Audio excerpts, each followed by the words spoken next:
Good evening and welcome to the big story here on Radio Now 95.3 FM Lagos. I am Chika Ago. Still on the judgment of the National Assembly Elections Petitions Tribunal sitting at the Tafawa Balewa Square, Lagos. Recall that the tribunal declared the election that produced Tejas Atta of the Labour Party as the elected representative for Etiosa Federal Constituency as inconclusive.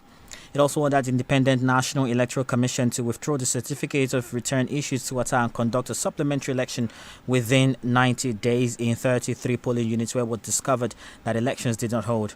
Following the judgment of the court, Ibrahim Babajide Obanikoro, the APC House of Reps candidate for Etiosa constituency, joins us on the big story here on Radio Now 95.3 FM Lagos. Thank you very much for joining us this evening. Thank you very much, Chika.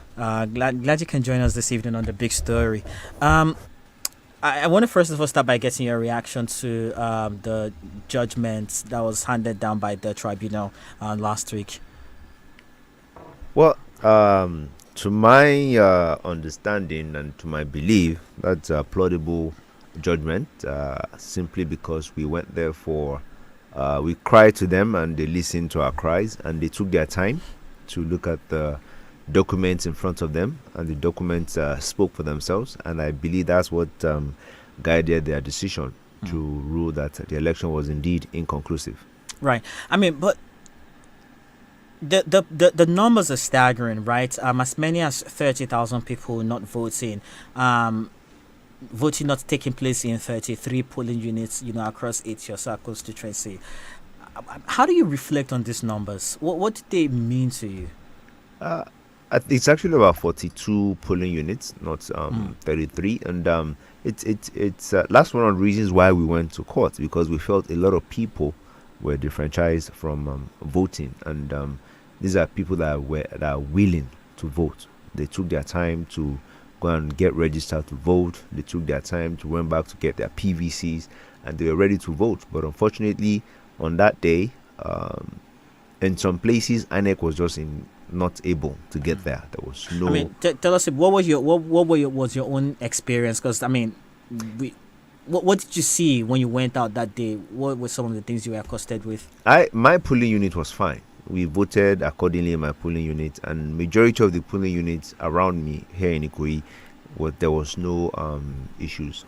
But when you get to Oniru side, Ikate, Igbo Efon, Ogombo, and Iranla, Shongotedo, I think we had about 2 in Igbo Koshu as well. These are places where the issues were, and they were unable to vote. I wasn't physically there.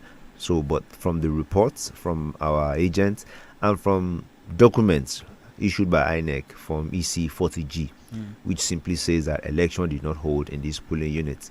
And these are the things that we went to court with to say that, look, a lot of our people were unable to vote on the February 25th, and we want them to vote because we believe that their votes will definitely tilt the results of the election. Right, and so now we're here, we're seeing INEC say, we're seeing the court rule, and grant you what many people are calling a second chance, right? I want us to sort of look at what INEC, or, what is expected of INEC this time around, because that was an election that they had planned for years before then. And to not have, or to have the sort of logistics problems that we had on that day, I wonder if in your mind it's telling just, the sort of system that we have become, in many ways, a victim of.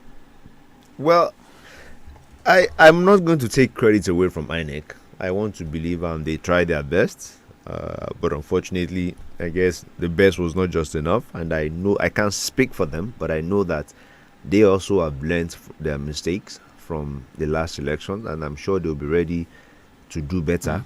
And it's all over the world. It's not just in Nigeria. I remember in the US as well, while back when I was in school, in one of the elections, it was I think it was a local election as well. It was declared inconclusive back in Minnesota, and they had to, a few days later, they had to come back to conclude the elections. And so it's not. And I remember Al Gore had to go to court as well, take George Bush to court, because it was He wasn't happy with the outcome of the result. He went to court, and though the court ruled not in his favor, but at least he went there to exercise his franchise, his freedom, to feel like, I feel cheated, and the only way I can seek redress is through the court, and which is what we have also done. We felt a bit cheated and slighted, and the only option we have was to proceed to the judiciary arm of government, and they did their job. Right. There was also the issue of Thaddeus Atta's nomination, right? And I don't know if that's also in your prayer. It wasn't our prayer. I just didn't want to go into it because, to the best of our knowledge and with documents that we have, he is not a member of the Labour Party. Right. And the Constitution says that you have to be a member of a party to contest for elections, because we don't have room for independent candidate yet.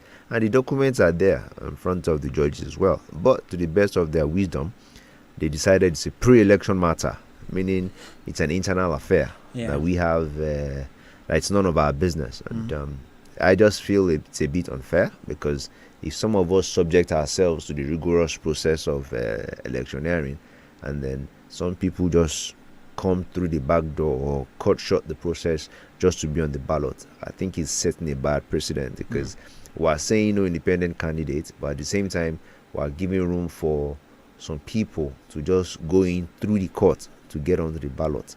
I went through DSS screening, I went through my party screening, and so many other screenings that we went to just to get on the ballot. These guys didn't do that. Atta didn't do that. He just ran to court, went to get a court injunction, and the court didn't even look at the because when you go to court, whatever you take to court, that the court will base their judgment on. They didn't look at their credentials, they didn't look at whether they are members of Labour Party or not, as long as what they came to get, which is, according to the court, it's their constitutional right to be allowed to be voted for. And the court granted that. INEC, open your portal or include these guys manually, let them be voted for. And that's how he got on the ballot. Right. And I mean, not being able to challenge that, sort of, I don't know if you think it presents whether you think it presents a morality problem or you think it presents a legal problem, because the court is now saying that you can't actually you can't interfere in another party's issue, right, if you're not a member. And we saw how that played out too in the judgment that was handed down to at the Presidential Tribunal as well, yes. right, where people tried to challenge Vice President Kashim Shettima's nomination, and the court said, look, you have to stay away from the APC's business if you're not APC. Do you think that going forward, that sort of precedence presents us with a moral or a legal problem? How do you think of it? Well, it's a moral and a legal issue that needs to be addressed. And on the issue of the vice president, his nomination was questioned not as a member of the APC, but that he had picked up a form to contest in a senatorial double nomination. That was his own issue. And the evidence and the documents speak for themselves. The moment he got picked as the vice presidential candidate, he withdrew his candidacy, and that's why somebody else picked up the ticket for the party. So I just felt that was a frivolous appeal from the petitioners in that case. He's a member of the party. He went through primaries, and the moment he got picked as vice president, he dropped the senatorial ambition and went with a joint ticket with the president of the nation today. So it's an issue that we need to sit down and look at. Like, we feel like it was a slap on all of us, because like I said, I went through so many screenings to make sure that yes, I'm indeed legit, I'm qualified, I have what it takes to contest. DSS have all my details, INEC have all my details, but here we are, the same ditto every other party. You have everybody's details, but you don't have that of Labour Party. Because immediately after elections, we did ask INEC, look, let's see these guys. But you can't challenge that now. Unfortunately, we can't. Though we're still looking at the options of whether to challenge that decision or not. My lawyers and I are still weighing the options. We've not decided on whether to go forward with challenging it or not. But it's going forward is something that needs to be addressed as a nation, and I'm aware that some of our colleagues have taken it up in the National Assembly and they are reviewing the electoral act, especially because of some of the loopholes that we have seen in this last electioneering exercise. There was also this issue of in many of the places in Etiosa federal or in Etiosa local government where elections took place, right? There were reports of violence, and a lot of this violence had, ethnic undertones to them, and that resulted in maybe the cancellation of elections in some polling units. I mean, what happened in some places in Oniru comes to mind, right? There was racial profiling. They disrupted elections in many places, and it was almost as though that's the right to vote was the exclusive privilege of a certain group of people. Did any of that come to mind? And what did you think, or what do you think of your responsibility in those situations? Well, like I said, I was around here in Ikoyi, and all my polling units and all the polling units around me, we didn't have any violence or civic unrest. But if I go by the result sheets, it would be tough for me to agree with you that there was pro-racial or ethnic profiling, because it was a keenly contested no, I'm not saying it was everywhere. Everybody turned out to vote. So it would be difficult for me to say, oh, these people were prevented or that people were prevented from voting. Like I said, I wasn't, there. I was primarily here within Ikoyi, but I heard of in some areas, majorly what I heard was that, they were not able to vote, partly because there was not enough ballot papers, and that got some of the guys very angry, and instead of going to INEC to complain, they just decided to disrupt everything and say, if I'm not voting, nobody's voting here. That I know happened, but any other form of violence, I'm not aware of. The ethnic profiling, the racial profiling, that I'm not I cannot beat my chest to say people were not allowed to vote because of their ethnicity. And if I go by the results, that like I said, was a keenly contested election, that it would be tough for me to say these are the people that voted and those are the people that didn't vote. Right. So, but then again, in some places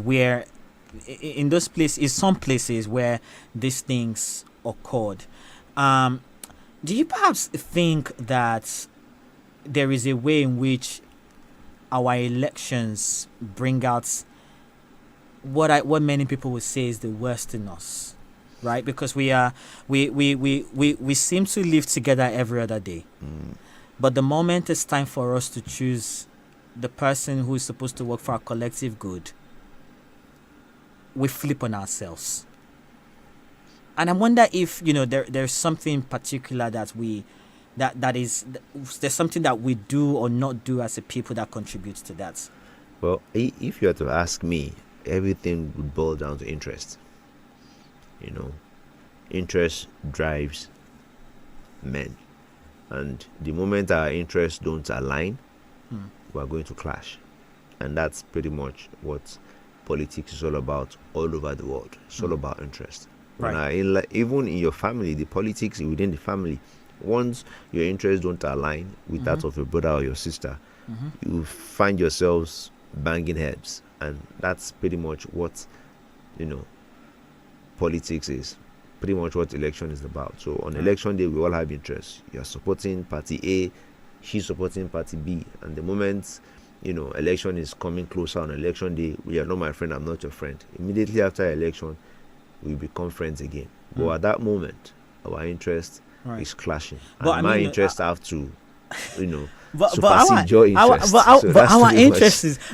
Our interest is the collective good of our community, right? Indeed, we want to actually see better. I agree with you. Just that if you and I decide to go to Ikorodu today, there are numerous ways to get to Ikorodu. You can use Ikorodu Road. I can use Ekpe, or you can decide to go by water, and I can decide to go by land. The destination is Ikorodu. How we get there is what differs. But as long as we get to Ikorodu, that's the common goal. So, yes, the entire process is to make sure that we, make sure our country is better. The process or the process of getting there, which is our interest, is what differs. That's why some people are, people like us are, batified. Some will call themselves articulate. Some will call themselves obedient. And today, the batifieds, the bats have the day. So that's just what it is. Right. It's interest. My interest has to supersede your interest. Right. At the center of this conversation today is this electoral umpire. That's Yes. that's the reason why we're having many of the conversations that we're having today. So Indeed. I do want us to sort of have a conversation around INEC and how they serve elections in the country. Starting from, the fact that on election day, so we saw that they were uploading. Some people in their polling unit said, look, we couldn't get them to upload results. The fact that they could not upload results completely was part of the issues that many petitioners brought to the court, and we heard the justices say, look, the IRF is not a collation system, right? They made that clear. But when you go back to the days before the election, the weeks before the election, and you heard the way INEC was talking, this sort of gave you the confidence that, technology would save us. Recently, the chairman of the Inter-Party Advisory Council said that in the conduct of the 2023 general elections, INEC became overambitious. As someone who whose political future is subjected to the efficiency of INEC, do you think that the conduct of the 2023 elections, given where you are now, right? Going back to the court, having to get an order saying let's go back to the polls again. Do you believe when they say INEC was being overambitious? Was INEC overambitious? What you also have to understand is that INEC as a body is filled up with humans, and to her is to be human. So, as human beings, we are not perfect. If you are part and parcel of the election day, that day, you will understand that in some places it was humanly impossible for those INEC staff to transmit results immediately. I'll give an example of some areas in Ethiopia. They were voting till like 2 a.m., 3 a.m. They didn't start counting till like 12 midnight, 1 midnight. So it was impossible for them to transmit results to IRF. And I'm sure of a few other places like that happened. In some places, because of human factor as well, like I said, everybody's blood is hot on that day. PDP is shouting on them, APC is shouting on them, Labour is shouting at them. Everybody is shouting at these staff, people that some of them are doing this for the first time. They didn't have the experience. So they're busy, first hand, learning on the job, trying to make sure that they satisfy everybody and to ensure that by satisfy, that simply means they're being free and fair. And in doing that, for some reason, guys are even still seeing them as biased. So it's not easy being INEC on that particular day. And I know this because I was part and parcel of the election.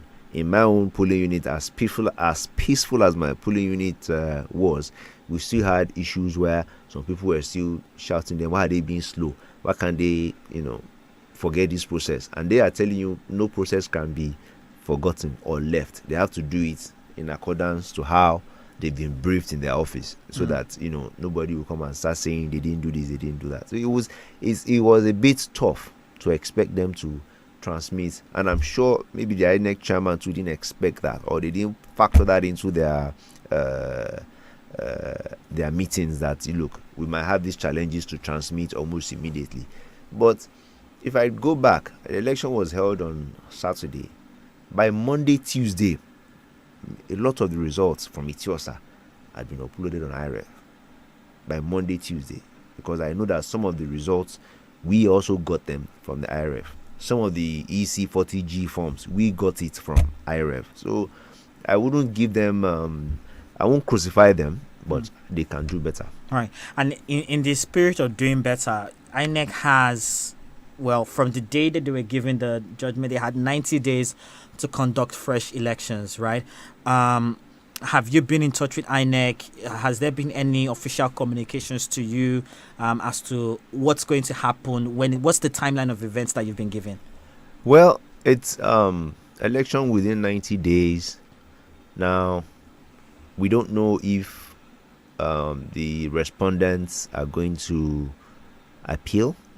If they appeal, they have 21 days to appeal. And appeal takes another 60 days.